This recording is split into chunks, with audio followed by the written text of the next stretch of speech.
Hello everyone! Try na natin ngayon yung ating nabiling Hira na Age Away sa Lazada. Sa ano nga ba? Ano nga? Pink Cat na store sa Lazada. Itatry ko siya ngayon. Na-unpack ko to kanina. Sisingit ko na lang dyan yung video kasi i-upload ko din siya sa Facebook. Trial set lang yung binili ko kasi sawain ako sa mga skincare. Hindi ako masyadong nagtatagal sa isang product. Kailangan laging nagpapalit. Yung hinahanap ko talaga is yung Laneige na parang trial set din. Sample set. Walang available. Ito yung may available Hira at saka yung Ayopi, tama ba? Ayop. So, trinay ko yung ito muna trinay ko yung Hira. Kasi cute lang naman cute lang yung mga lalagyan niya. Ayan Parang sa Laneige din. Yung wala na akong Laneige na pag kukumparahan na itapon ko na yung mga lalagyan. So, ayun. First time ko tong gagamitin. So, hindi ako makakapag-update araw-araw. So, after 7 days ko na lang siguro bibigyan ng review or update kung okay ba siya sa akin. Tapos, ito yung laki niya. This is the toner, 15 ml. At saka, ito, revitalizing emulsion. Tama ba? Maliit ang sulat. Hindi ko masyadong mabasa. I'm sorry. 15 ml din siya.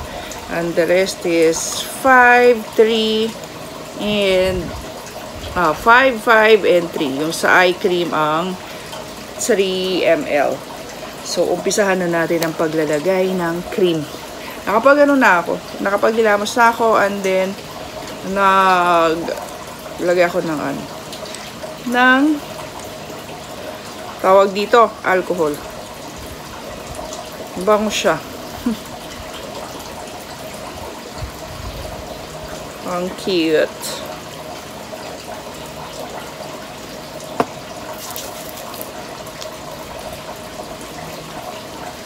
Nagkakaedad na tayo, so kailangan alagaan ng mga face. Ang mga face? Ang dami alagaan ng face. So, una muna tong water. Syempre. At hindi siya talagang watery. Parang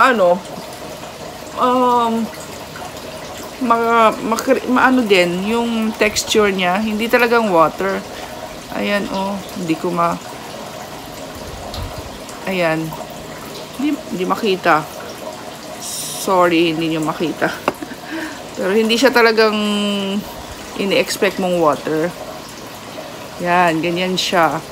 I mean, hindi yung kagayang ini-expect mong toner na na liquid talaga. This one is may pagka-creamy. Pero bango siya. Tapos ang alam kong endorser nito ngayon is yung sa Blackpink, si Jennie. Pero hindi ko alam kung dito yun or sa cosmetic siya endorser.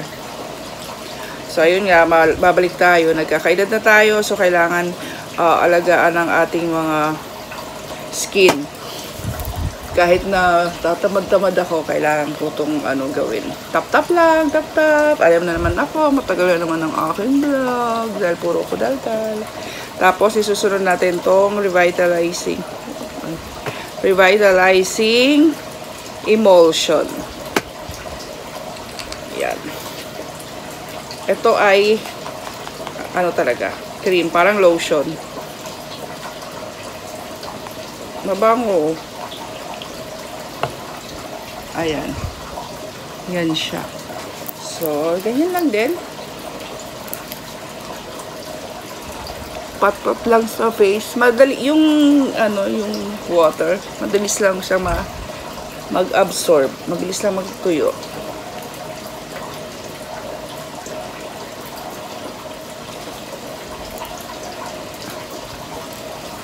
Lagyan na rin natin yung ating mga liig. Last naman, nung malamig, Noong February, malamig pa dito sa Antipolo. Ano siya, yung mga, ano ko, nandyan, hindi ko pa narinig, paglagay sa sopa. Nag-dry yung skin ko. Yung dito, sa side na to. Nung malamig na panahon. Ngayong mainit naman. Nawala na yung pagdadry. Kaya naglalagay na ulit ako ng mga tinted sunscreen. Kahit dito lang sa bahay. Kasi nagkakaroon na tayo ng mga lines. Nahalata na yung ating age. So, sakto tong aking nabili sa Hira na Age Away. Sana effective! And then, ito na ating isusunod, yung modifier. Ayan, modifier. Ngayon ko lang to binuksan, kaya hindi ko rin alam na kulit to. Ang cute. May ano siya, pump. Ang cute. Hindi ko lang alam kung pwede itong i-recycle. Para pag Ayan, ang cute oh. Tapos walang ayun, ang cute. Oh. Oh. Ayan yung texture niya. Ang cute. Hindi mag-get over. Ang cute.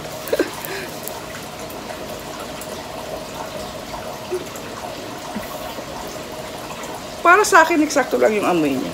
Hindi siya talagang mabangong-mabango. Sakto lang. Tsaka hindi siya greasy.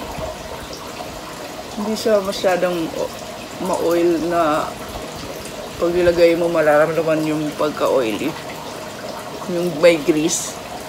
Hindi siya ganun. And hindi rin siya mabigat sa mukha. May mga ganun kasi, diba, na mga skincare. Medyo mabigat sa mukha. Pero naaliw ako dito, pump siya. Pag naubos ang laman nito, tatry ko. Titignan ko kung marirecycle ko siya. Cute pag umaalis kami. Papat! Tingnan ako ni Mac. Then, ito na yung ating susunod. Itong ating Hira na cream. Ito yung itsura niya.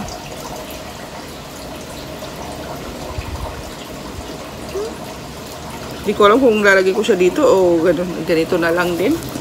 Para mas mabilis.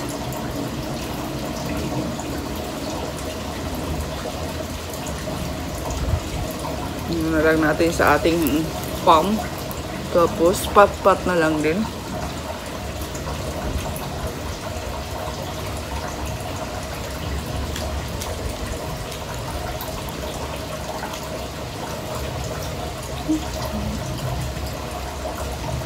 Parang ilang layer na yung nilagay ko sa face ko. 4 na siya. Pero, okay pa rin yung niya. Okay pa rin yung texture niya sa face. I mean, hindi ko pa rin nararamdaman yung bigat, yung grease, yung pagiging malagkit. Parang wala naman siyang ganun. Although, alam mo yung, pag inano mo yung kamay mo, may pagka, mararamdaman mo yung oil. Pero pag nasa face na hindi mo naman ramdam na oily siya. At ito din ang cute, pump din siya. Ito yung sa eye cream. So, magpamplan tayo ng isa. Ayaw umandar. Ayaw umandar. Oh my gosh.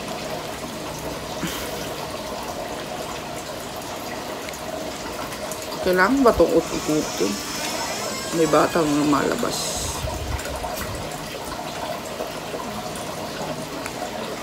Wow. Bakit ayaw niyang mag-pump? Oh my God. Hindi siya nagpa-pump.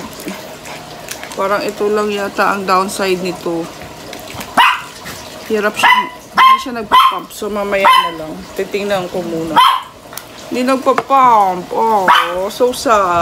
So, dito, yan na muna yung ating gagawin. Papakita ko na lang sa inyo next time yung texture nito. Pero, I think ganun din yun.